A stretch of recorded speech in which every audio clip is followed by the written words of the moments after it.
Capítulo 1. Os amigos do Cristo. Felipe dorme. Subitamente, sente alguém lhe apertar a garganta do corpo físico, enquanto conversa com pai Joaquim. Um mal-estar o invade. Pai Joaquim observa-o tranquilamente. O que está acontecendo? Indaga Felipe a pai Joaquim. É Roberto, inimigo de Avelino, que, sabendo de nosso plano em ajudá-lo, quer lhe assustar, explica o mentor. Pai Joaquim, me ajude. Estou ficando com medo, pede Felipe. É verdade, está mesmo, diz o amigo espiritual com tranquilidade. Preciso voltar para o corpo, preciso acordar, me defender. Calma, filho. Pai Joaquim, por que isso está acontecendo comigo? O que fiz de errado? Errado? Nada, responde o amigo. Então, por que estou sofrendo? Meu filho, diga-me, o que o Criador fez de errado? Felipe, apesar do desconforto que está sentindo, entende algo que nunca tinha pensado. Sempre achou que todo sofrimento fosse punição. O que devo fazer? Indaga Felipe. Pai Joaquim sorri feliz e responde. Como é bom quando você aprende, meu filho. Vamos para o seu quarto conversar com o Roberto. Quem sabe você não o convence a mudar de vida. Eu? Mas não sei o que falar. Você aprende, eu lhe ajudo. Vamos? Ao chegarem ao quarto de Felipe, encontraram Roberto agarrado ao pescoço do corpo material de Felipe, tentando enforcá-lo. Aproximam-se. Pai Joaquim orienta. Ficarei invisível, mas estou ao seu lado. Tudo bem, diz Felipe, tentando buscar coragem. Felipe se aproxima e toca Roberto por trás, que dá um salto assustado e, ao vê-lo sozinho, corre em direção a ele. O que faço? Pensa Felipe. Olhe-o com firmeza e diga que está com saudade. Não entendi direito. Pensa mais uma vez. Olhe-o com firmeza e diga que está com saudade. Ouve mais uma vez. Roberto está próximo. Estou com saudade de você, meu amigo. Roberto para, olha-o e pergunta. Então você se lembra? Neste momento, pai Joaquim induz Felipe a lembrar de uma encarnação à época do Cristo. Sim, fomos irmãos e nos ajudamos até o fim da vida, fala Felipe confuso. É verdade. Então por que você agora me trai? Pergunta Roberto. Descobri que estávamos errados, explica Felipe. Errados, nós, como? O que você quer dizer com isso? Jesus, o filho de José, é o verdadeiro enviado de Deus, fala Felipe. Covarde, diz Roberto. Nós prometemos que nunca o perdoaríamos. Felipe fica confuso, pois não sabia do que Roberto falava, nem sabia se poderia confiar totalmente nele. Tenta captar os pensamentos de seu protetor. Vê uma cena no Templo de Jerusalém em que Jesus expulsa os comerciantes com um chicote em punho e com voz enérgica. A casa do meu pai é uma casa de oração e vocês a transformaram em covil de ladrões.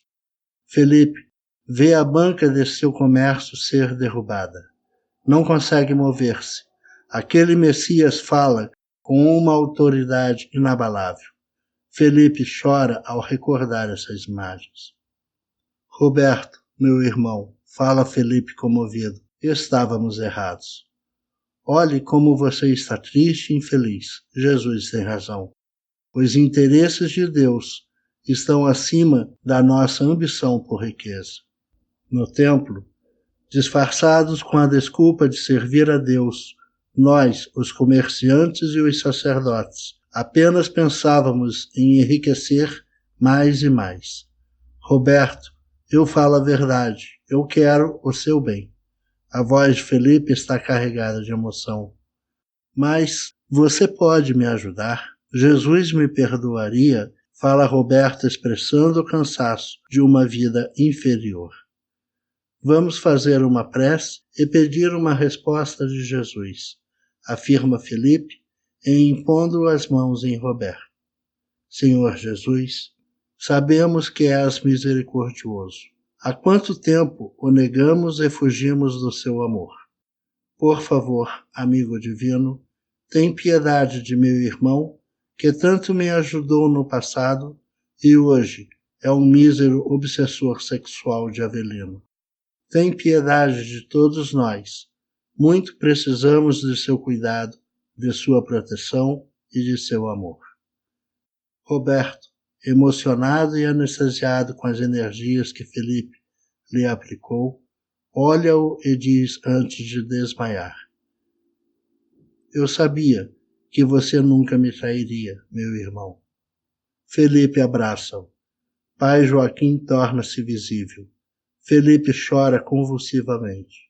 Seu mentor pede que os espíritos que fazem a proteção da casa de Felipe, os guardiões do Evangelho no lar, como são conhecidos, levem Roberto. Que choro bonito, brinca pai Joaquim, contente com a atuação de seu protegido. Mas é tudo verdade, tudo o que vi. Como pode? 2000 anos. Pai Joaquim sorri e confirma com a cabeça. Por que eu não soube antes? Não era melhor eu saber antes de conversar com ele? Indaga Felipe.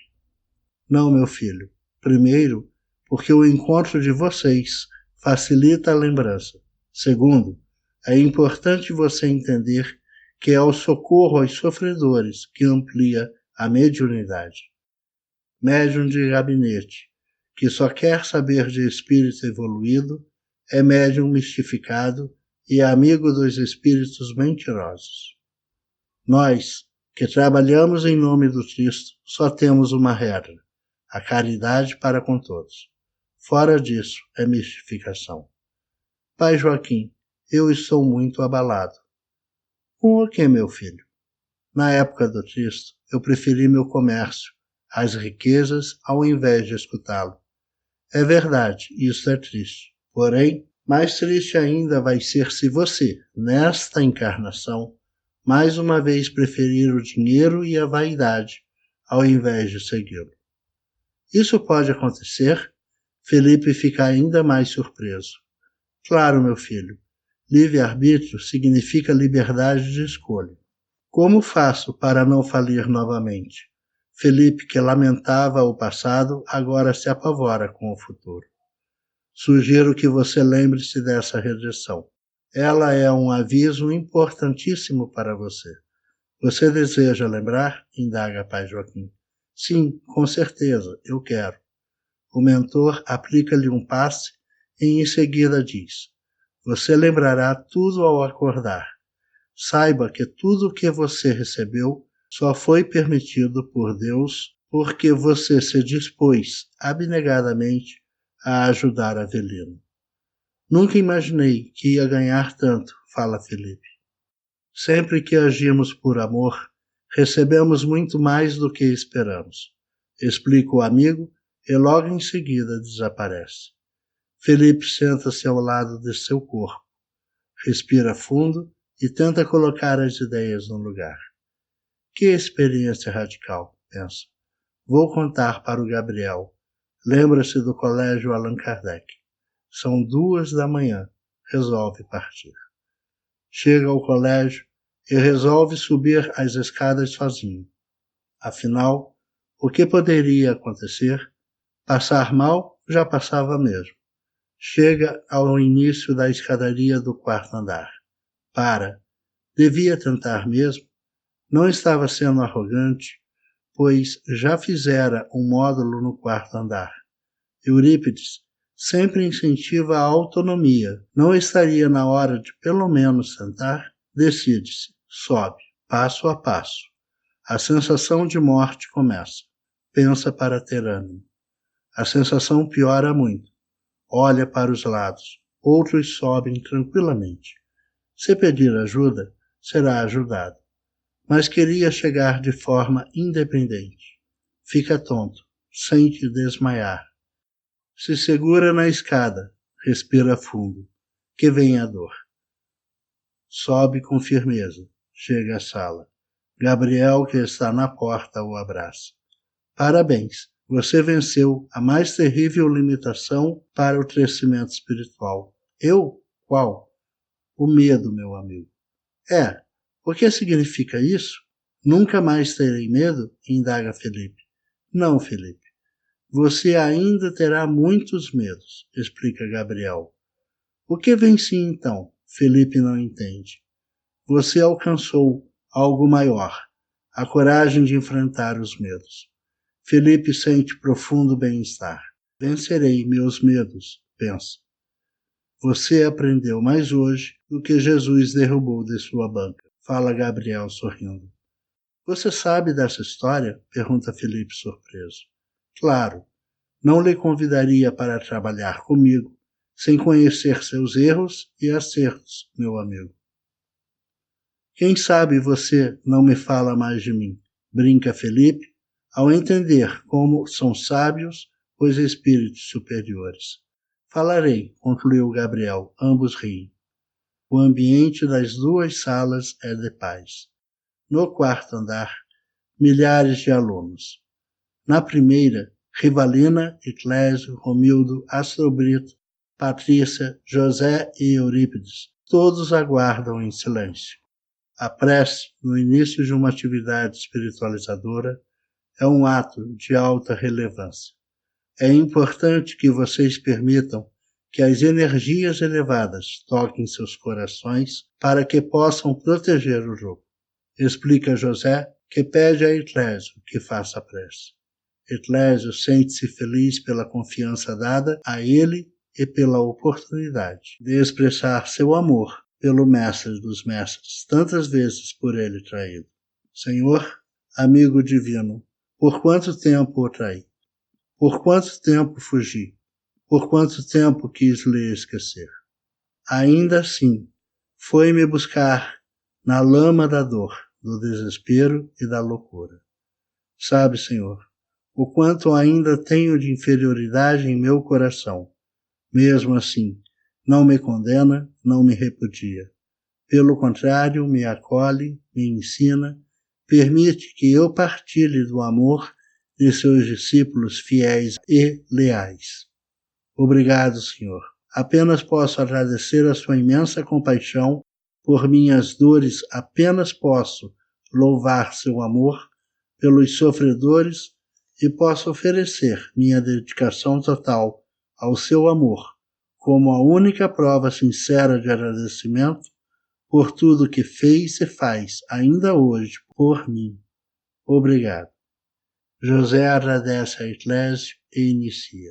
Entender a grandeza do Cristo e de sua missão na Terra é essencial para saber valorizar a missão do Consolador. Somente quem entendeu o impacto que este homem teve e tem na história do mundo pode dimensionar a importância do Espiritismo na atualidade terrena. Não é possível, em nosso breve curso, apresentar toda a beleza da missão de Jesus de Nazaré. Contudo, destacaremos os elementos essenciais para nos orientar neste momento de decisão da sociedade terrena. A ida do Cristo ao mundo não foi um evento pontual e isolado. Ao contrário, sua missão está envolta em longo e detalhado planejamento que tem como objetivo a redenção da criatura terrena. E o que é esta redenção? Pergunta Astrobrito. É o amadurecimento do ser, é a criação de um vínculo indestrutível entre criatura e Criador. É a conquista da verdadeira felicidade. Podemos resumir a missão do Cristo no mundo como o ensino da arte e da ciência da verdadeira felicidade, responde José. Nunca pensei assim. Nunca imaginei que todo o esforço do Cristo estava direcionado à nossa verdadeira felicidade, comenta Astrobrito. Estava não, está, afirma José e explica. O plano de Jesus ainda está sendo executado e continua tendo como elemento central nos ensinar a caminhar até Deus, que é a única fonte de eterna alegria, paz e compaixão. O planejamento da espiritualização do mundo é responsabilidade de Jesus, que conta com o auxílio de milhares de espíritos evoluídos. Houve um grupo de espíritos que foi exemplo de abnegação no auxílio à tarefa de Jesus. Falo dos essênios que foram capazes de compreender e seguir os ensinos de Jesus antes de sua ida ao mundo. Eles esperaram o Cristo para segui-lo. Seus corações sublimes e obedientes sentiram a aproximação do Mestre. Dentre os essênios, citamos Bezerra de Menezes, Eurípides Barçanufo e Caibar Schutel, que na época chamavam-se Lisandro, Marcos e Josafá. Ao encontrar Jesus, reconheceram-no e tornaram-se fiéis seguidores. Não por acaso, eles atualmente coordenam as atividades do Movimento do Consolador no Brasil e no mundo. Nosso diretor, Eurípides Barçanufo, irá ministrar a aula, que tem como tema Os Amigos de Jesus. Eurípides levanta-se, caminha até a frente do auditório, inicia a aula. A transmutação dos sentimentos do ser humano é o alvo máximo da tarefa cristã. Para nós, cristãos de longa data, a tristificação ou a autotristificação é o objetivo máximo da vida. A ciência, a filosofia e a ação no mundo da matéria densa ou da matéria sutil têm sempre este objetivo. Quando essênio, dedicava-me à cura de doenças físicas por meio das terapias magnéticas e da utilização de plantas. Quando em sacramento, utilizei-me do receituário mediúnico orientado por Bezerra de Menezes para ajudar na cura de doenças. Meu objetivo, como o de Bezerra de Menezes, continua o mesmo: estimular a espiritualização do ser. Além do alívio do sofrimento, desejamos estimular a reflexão, a espiritualização do ser. A cura do corpo, pensamos, é uma prova objetiva da verdade espiritual que defendemos, conclui o mestre de sacramento para iniciar as perguntas. O senhor não acha perigosa a utilização da mediunidade para a cura de problemas físicos? Pergunta Romildo. Depende como você define perigo, explica Eurípides. Do ponto de vista espiritual, desenvolver-se em um mundo atrasado como a Terra acarreta muitos perigos, frutos da incompreensão da sociedade em geral. Por isso, ele foge ou se opõe à verdadeira caminhada em direção a Deus. Sua prioridade é a satisfação da animalidade, da vaidade e do orgulho. Por isso, ele foge ou se opõe à verdadeira caminhada em direção a Deus.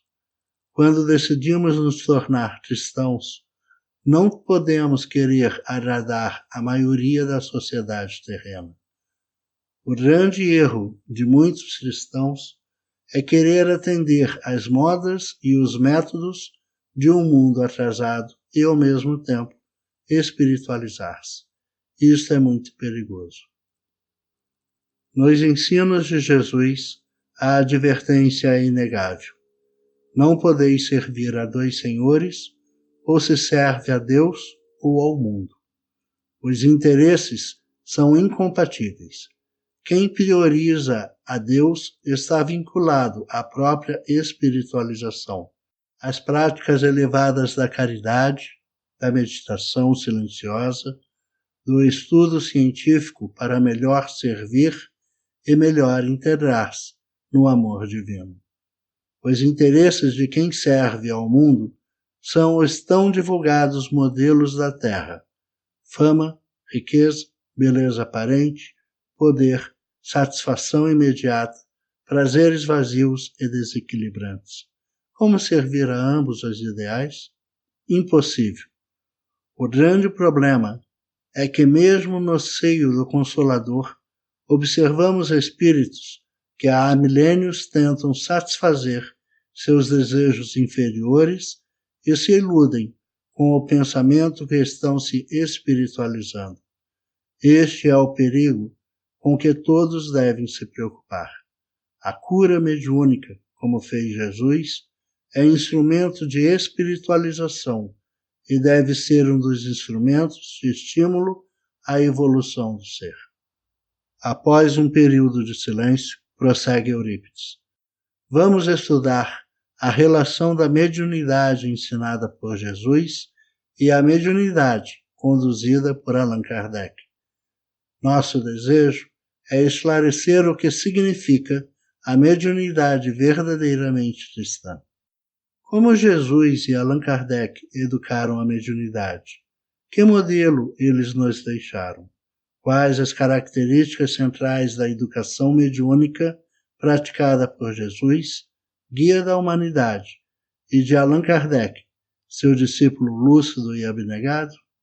Sei que muitos aqui nunca pensaram nestas questões. Por isso discutiram, escreveram e pregaram modelos mediúnicos anticristãos. Fala Eurípides com tranquilidade. Como o movimento espírita encarnado conseguiu se distanciar tanto de Jesus e de Kardec, como esquecemos este modelo? Indaga Rivalina, ainda espantada com a contradição cada vez mais clara entre a educação mediúnica espírita cristã e a educação mediúnica do movimento espírita encarnado. O distanciamento do caminho cristão ocorre por esses dois motivos: rebeldia ante a necessidade de educação dos sentimentos e incapacidade de entendimento intelectual. Afirma Jesus: os homens não terão me entendido ou não terão desejado me entender. Quer dizer, alguns ouviram as orientações do Mestre, mas não querem entender, não querem aplicá-las às suas vidas. Outros não têm capacidade de entender. Claro que a situação espiritual deles é muito diferente. Hoje, todos têm capacidade intelectual de entender. Por isso, os revoltados serão encaminhados a outros mundos para que as vivências rudes, ao longo dos séculos, os ajudem a transformar os sentimentos. Responde Eurípides. Todos estão em silêncio. Ele olha a todos, seu olhar é sereno. Ele transmite seu desejo que todos aprendam o verdadeiro espiritismo, o verdadeiro cristianismo. Ao mesmo tempo, alerta para a gravidade da situação do planeta, do movimento espírita e de cada um em particular. Indaga o mestre. O que caracteriza a educação mediúnica de Jesus e de Kardec? Por que Kardec e Jesus estruturam suas equipes de trabalhos com pessoas de diversas idades? Todos estão impressionados. Eles não sabiam responder. Não sabiam que nas equipes de Jesus e Kardec existiam pessoas de todas as idades. Sempre imaginaram que Jesus e Kardec agiam iguais a eles em seus centros espíritas. Nunca tiveram a curiosidade de se perguntarem como Jesus e Kardec educavam a mediunidade. Por mais chocantes que seja, esta é a verdade. Os seguidores pensavam saber mais que os mestres, continua Eurípides.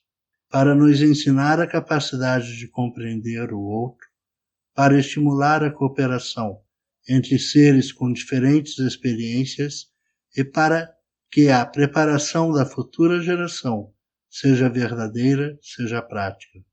Quando os mais velhos não conseguem conviver com os jovens, quando os jovens se afastam do convívio dos adultos, o modelo cristão fica incompleto. Como estruturar um grupo cristão se a atividade dos atuais espíritas são divididas de tal forma que excluem os mais novos? Observem a gravidade disto.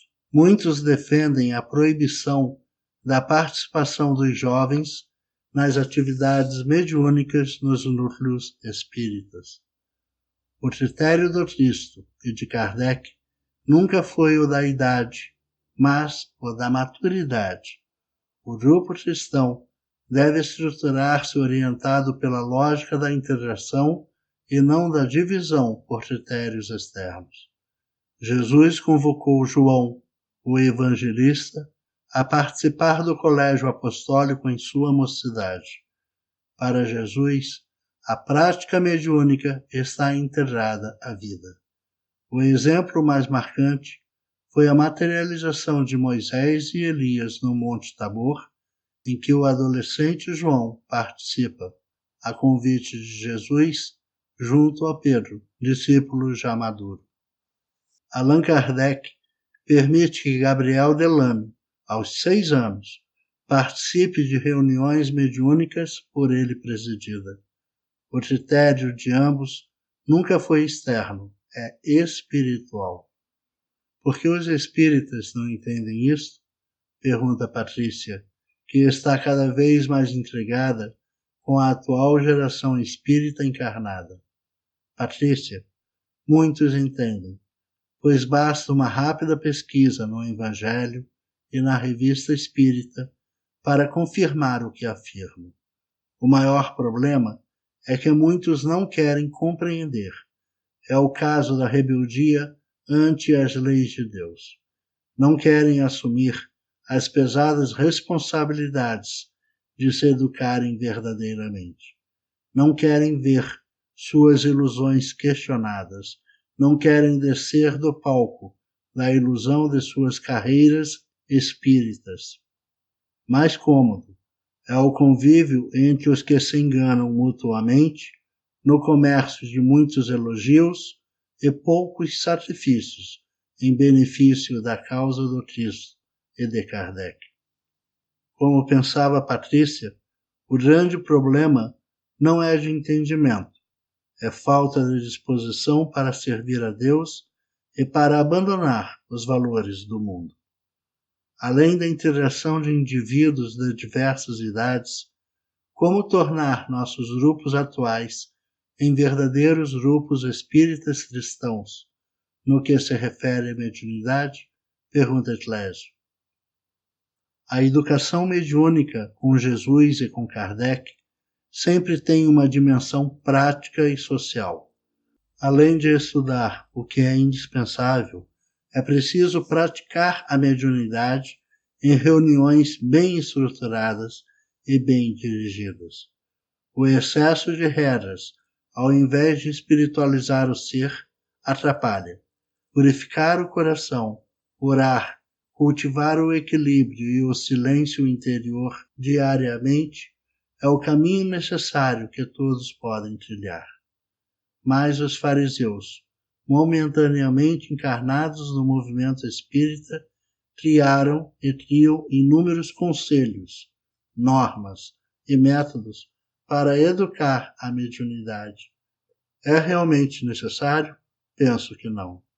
Que os participantes dos grupos mediúnicos cultivem hábitos saudáveis, estude e reconheça as próprias limitações é o suficiente para um bom trabalho.